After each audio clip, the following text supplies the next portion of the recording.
नमस्कार दोस्तों, आज मैं आपको राम जी की कृपा की 5 कहानी सुनाने जा रही हूँ। प्रेम से बोलिए रामचंद्र भगवान की जय हो। एक समय की बात है, एक गांव में एक किसान रहता था। उसके पास गौशाला था जिसमें बहुत सी गायें एक साथ रहती थीं। वह प्रतिदिन अपने गायों को चराने के लिए जंगल में ले जाता था। एक दिन उसी गांव में बहुत सारे महात्मा आए और उस गांव में स्वच्छ साफ जगह देखकर शिव यज्ञ करने लगे। भगवान शिव जी के पूजन के लिए महात्मा जी ने बहुत सारे बेलपत्र तोड़े। उस बेलपत्र पर जय श्री राम चंदन से लिखने लगे। वह महात्मा बेलपत्र पर राम जी का नाम लिखकर एक तरफ रख रहे थे कि तभी वह किसान अपने गायों को चराने के लिए जंगल में ले जा रहा था। एक गाय उस झुंड में से निकलकर उस महात्मा द्वारा लिखे गए बेलपत्र को खा गई। वह बेलपत्र खाकर आगे बढ़ गई। राम का नाम वाला पत्ता उसके पेट में चला गया। उस पत्ते के जाने से वह गाय राममय हो गई। वह सांस भी लेती तो जय श्री राम की आवाज आती। जब रात में सभी गायों के बीच बैठी तो जय श्री राम का भजन करने लगी। सभी गाय उसके बड़बड़ाने से चिढ़कर उसे सींग मारने लगी और सींग मारकर कमरे से बाहर निकाल दिया। आधी रात में किसान जगा तो देखा एक गाय कमरे से बाहर है। उसने सोचा शायद यह गलती से बाहर आ गई हो। उसने उसे कमरे में छोड़ आया, पर फिर सारी गायों ने उसे सींग मारकर बाहर कर दिया। किसान फिर उस गाय को बाहर देखा तो उसे फिर से अंदर कर आया। गायों ने फिर उसे बाहर कर दिया। सुबह किसान ने फिर देखा गाय तो फिर झुंड से बाहर है। उसने सोचा शायद इस गाय को कोई बीमारी लग गई है, इसी कारण सभी गायें इसे अपने झुंड में नहीं रखती। उसने उस गाय को तुरंत जंगल में ले जाकर छोड़ दिया। तभी उस जंगल में एक चोर आया। उसने एक सुंदर स्वस्थ गाय को देखा। चोर ने जल्दी से उस गाय को पकड़ा और एक दूसरे गांव में ले जाकर एक किसान को बेच दिया। वह किसान उस गाय की सेवा करने लगा। वह गाय अभी भी जय श्री राम का भजन करती थी।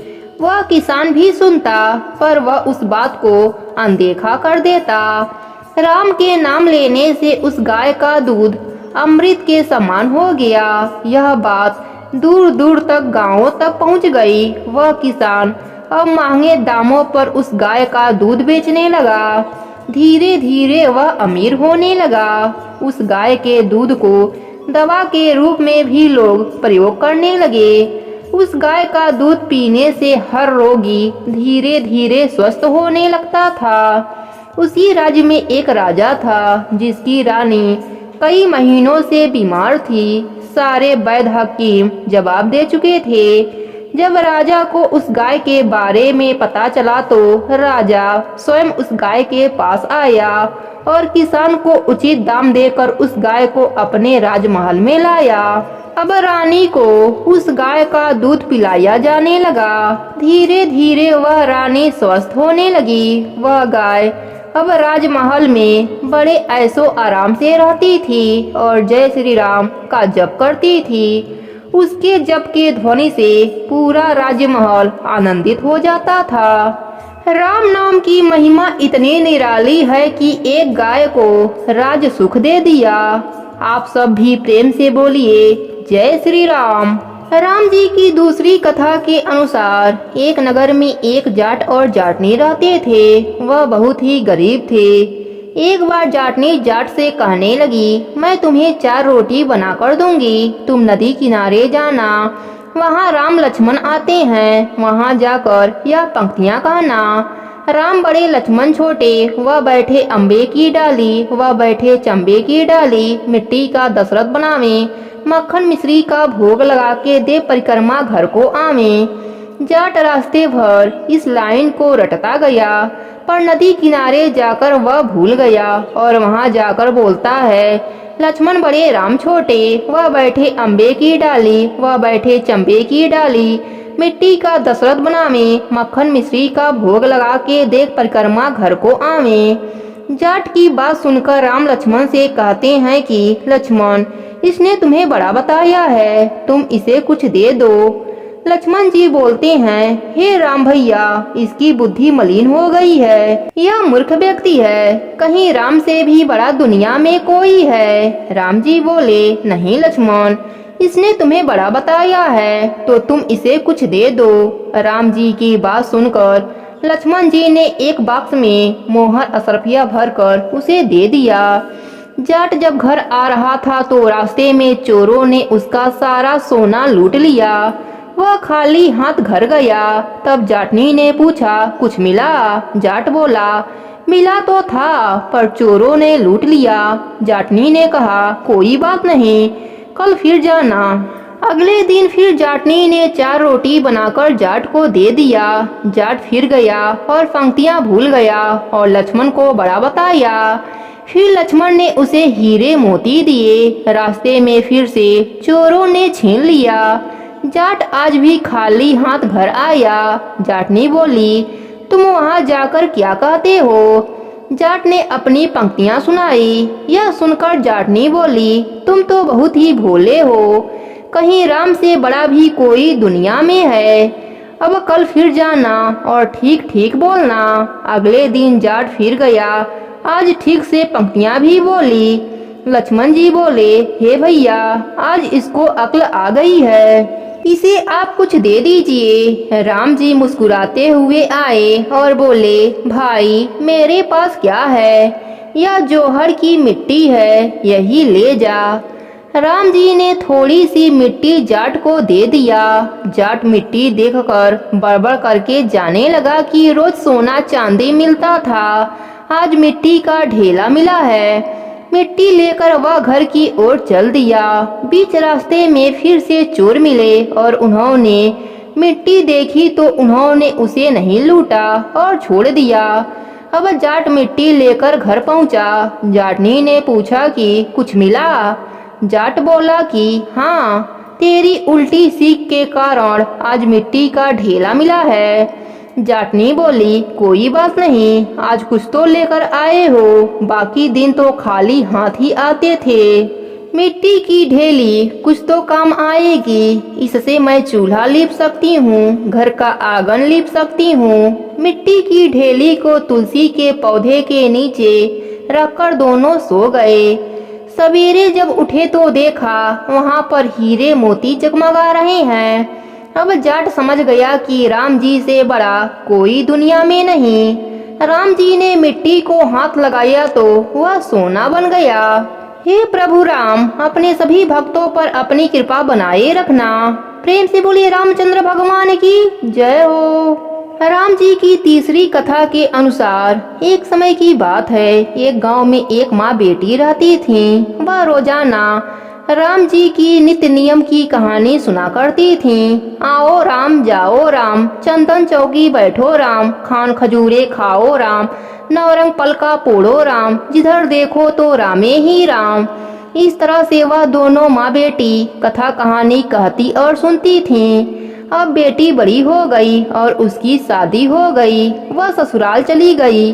वहाँ पर वह सबसे कहती रही कि मेरी कहानी सुन लीजिए, मेरी कहानी सुन लीजिए, पर किसी ने उसकी कहानी नहीं सुनी। तो वह बेचारी बड़ी परेशान रहती थी। अब वह भूखी प्यासी रहने लगी। एक दिन उसके पिताजी ने सोचा कि मैं अपनी बेटी से मिल आऊं, उसके क्या हाल चाल हैं, वहां जाकर मिल कर के आता हूँ। वह बेटी से मिलने गए। वहां पहुंचकर वह अपने समधी से बोले, राम राम समधी जी। तब उनके समधी जी बोले, तुम्हारे देश में राम ही राम क्यों होता है? फिर पिता ने कुछ नहीं कहा। वह अपने बेटी को देखा तो उसकी हालत खराब हो गई थी। फिर समधी से अपने बेटी को घर ले जाने की बात कही। समधी मान गए। फिर पिता बेटी को घर लेकर आ गए।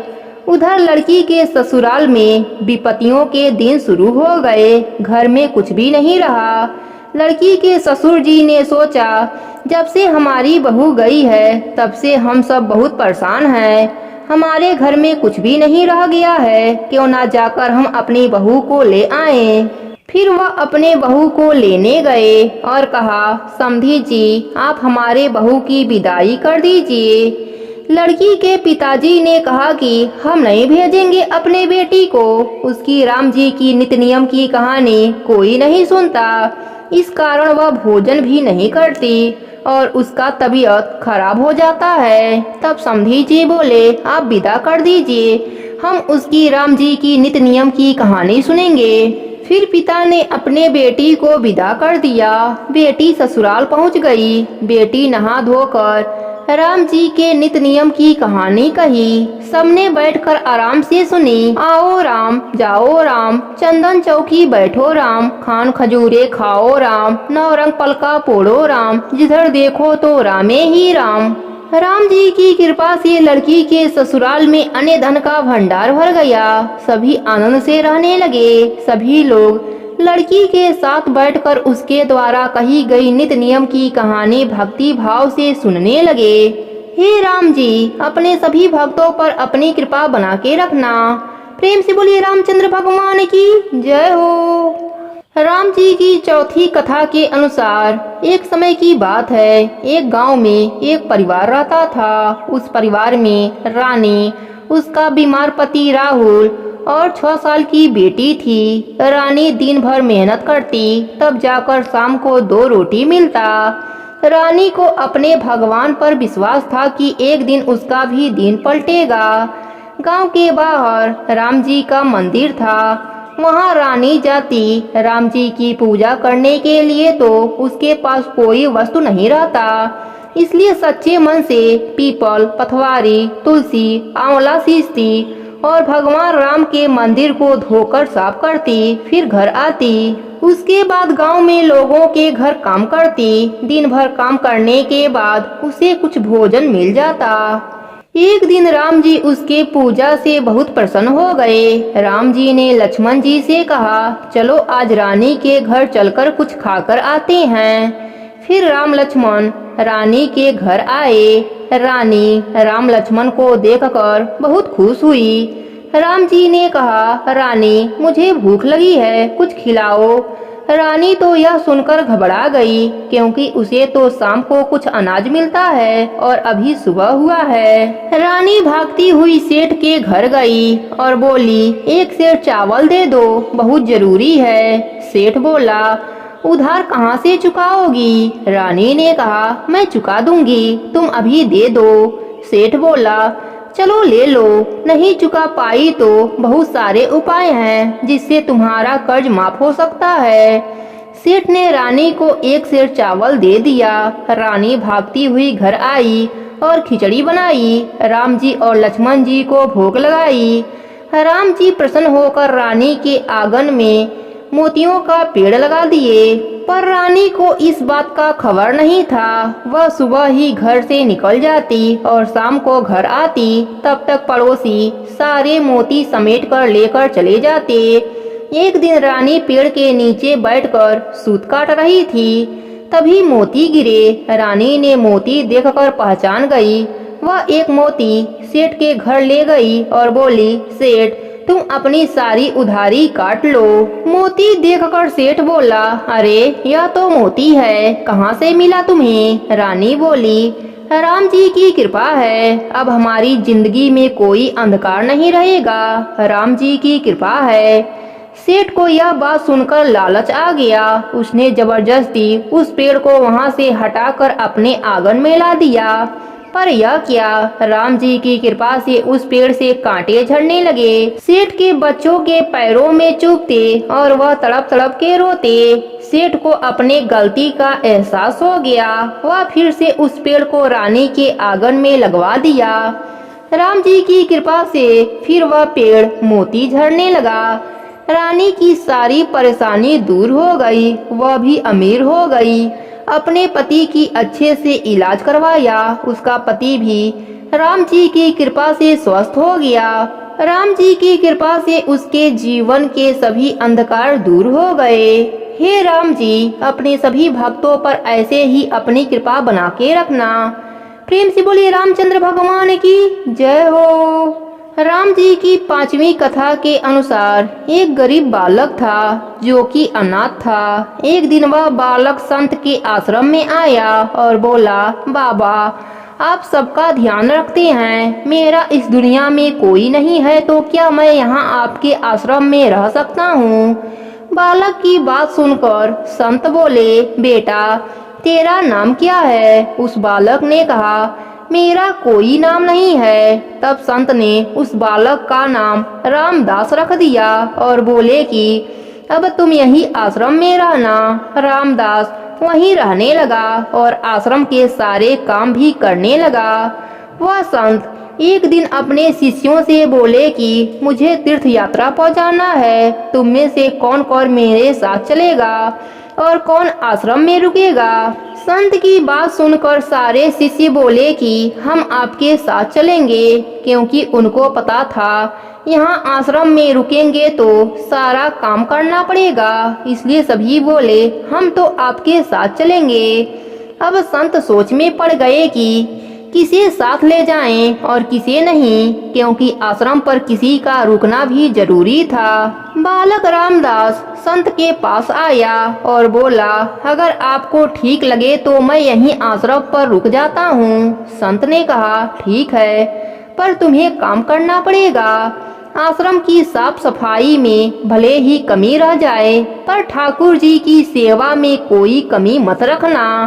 रामदास ने संत से कहा, बाबा मुझे तो ठाकुर जी की सेवा करनी ही नहीं आती, आप बता दीजिए कि ठाकुर जी की सेवा कैसे करनी है, फिर मैं कर दूंगा। संत रामदास को अपने साथ मंदिर में ले गए। वहाँ उस मंदिर में राम दरबार की झांकी थी। श्री राम जी, सीता जी, लक्ष्मण जी और हनुमान जी थे।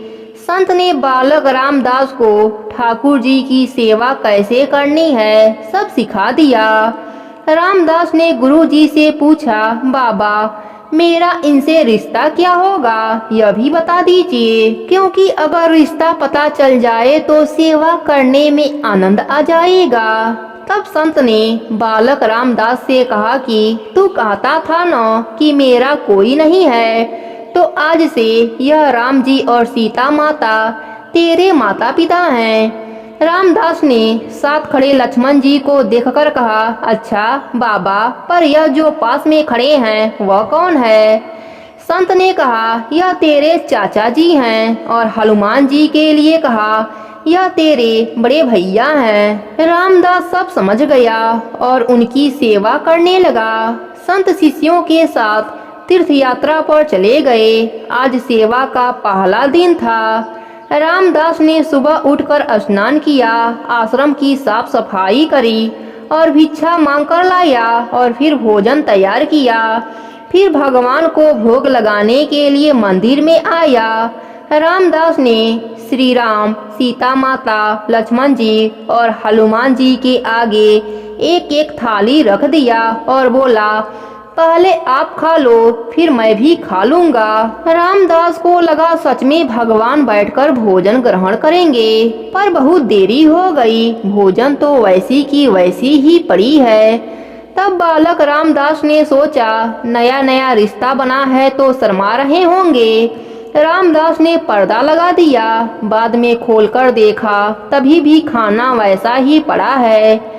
अब तो रामदास रोने लगा कि मुझसे सेवा में कोई गलती हो गई है, इसलिए खाना नहीं खा रहे हैं, पर यह नहीं खाएंगे तो मैं भी नहीं खाऊंगा और अपनी जान भी पहाड़ से कूदकर दे दूंगा। रामदास मारने के लिए निकल जाता है। तब भगवान राम जी हनुमान जी से कहते हैं, हनुमान जाओ, उस बालक को लेकर आओ और उससे कहो हम खाना खाने के लिए तैयार हैं। हनुमान जी जाते हैं और रामदास कूदने ही वाला था कि हनुमान जी पीछे से पकड़ लेते हैं और बोलते हैं, क्या कर रहे हो रामदास। रामदास कहता है, आप कौन हैं। हनुमान जी कहते हैं, मैं तेरा भैया हूँ, इतनी जल्दी भूल गया। रामदास कहता है, अब आए हो, इतनी देर से वहाँ बोल रहा था कि खाना खा लो, तब आए नहीं, अब क्यों आ गए। तब हनुमान जी बोले, पिताजी का आदेश है, अब हम सब साथ बैठकर खाना खाएंगे। फिर राम जी, माता सीता, लक्ष्मण जी, हनुमान जी साक्षात बैठकर भोजन करते हैं। इस तरह रामदास रोज उनकी सेवा करता और भोजन कराता। ऐसे ही 15 दिन निकल गए। एक दिन रामदास ने सोचा, घर में 4 लोग हैं, सारा काम मैं ही अकेला करता हूँ, बाकी के लोग तो दिन भर घर में आराम करते हैं। मेरी माँ, पिता, चाचा, भाई तो काम ही नहीं करते, सारा दिन खाते ही रहते हैं। मैं ऐसे नहीं चलने दूंगा। रामदास कहता है, पिताजी कुछ बात करनी है आपसे। राम जी कहते हैं, बोल बेटा, क्या बात है। रामदास कहता है, घर में मैं सबसे छोटा हूँ और मैं ही सबसे ज्यादा काम करता हूँ। अब से मैं अकेला काम नहीं करूँगा, आप सबको भी काम करना पड़ेगा। आप तो सारा दिन खाते ही रहते हो और मैं काम करता रहता हूँ, अब से ऐसा नहीं होगा। राम जी कहते हैं, फिर बताओ बेटा, हमें क्या काम करना है। रामदास ने कहा, सीता माता अब से रसोई आपके हवाले और लक्ष्मण चाचा आप घर की साफ सफाई करेंगे। हनुमान भैया शरीर से मजबूत हैं, यह जाकर जंगल से लकड़ियां लाएंगे। पिताजी आप बाजार से राशन लाइएगा और घर पर बैठकर पत्तल बनाइएगा। सबने कहा ठीक है। फिर रामदास ने कहा, मैंने बहुत दिन तक अकेले काम कर लिया, अब मैं आराम करूंगा। अब सब साथ मिलकर काम करते हुए एक परिवार की तरह एक साथ रहने लगे। एक दिन वह संत तीर्थ यात्रा से लौटे तो देखा आश्रम तो शीशे जैसा चमक रहा है। वह बहुत प्रसन्न हुए। मंदिर में गए, देखा मंदिर में प्रतिमाएं गायब हैं। संत ने सोचा, कहीं रामदास ने प्रतिमाएं बेच तो नहीं दिया। संत ने रामदास को बुलाया और पूछा, भगवान कहाँ गए। रामदास ने अकड़कर बोला, मुझे क्या पता, हनुमान भैया जंगल में लकड़ी लाने गए होंगे, लक्ष्मण चाचा झाड़ू पोछा कर रहे होंगे, पिताजी पत्तल बना रहे होंगे और सीता माता रसोई में काम कर रही होंगी। संत बोले, यह क्या बोल रहा है। रामदास ने कहा, बाबा मैं सच बोल रहा हूँ, जब से आप गए हैं यह चारों काम में लगे हुए हैं। वह संत भागकर रसोई में गए और सिर्फ एक झलक देखी, सीता जी भोजन बना रही हैं, राम जी पत्तल बना रहे हैं। फिर वह सब गायब हो गए और मंदिर में विराजमान हो गए। संत रामदास के पास गए और बोले, आज तूने मुझे मेरे ठाकुर जी का दर्शन करा दिया, तू धन्य है। संत ने रो रो कर रामदास के पैर पकड़ लिया। रामदास जैसे भोले निश्चल भक्तों की भक्ति से विवश होकर भगवान राम को भी साधारण मनुष्य की तरह जीवन व्यतीत करने आना पड़ा। हे राम जी, अपने सभी भक्तों पर ऐसे ही अपनी कृपा बनाए रखना। प्रेम से बोलिए रामचंद्र भगवान की जय हो।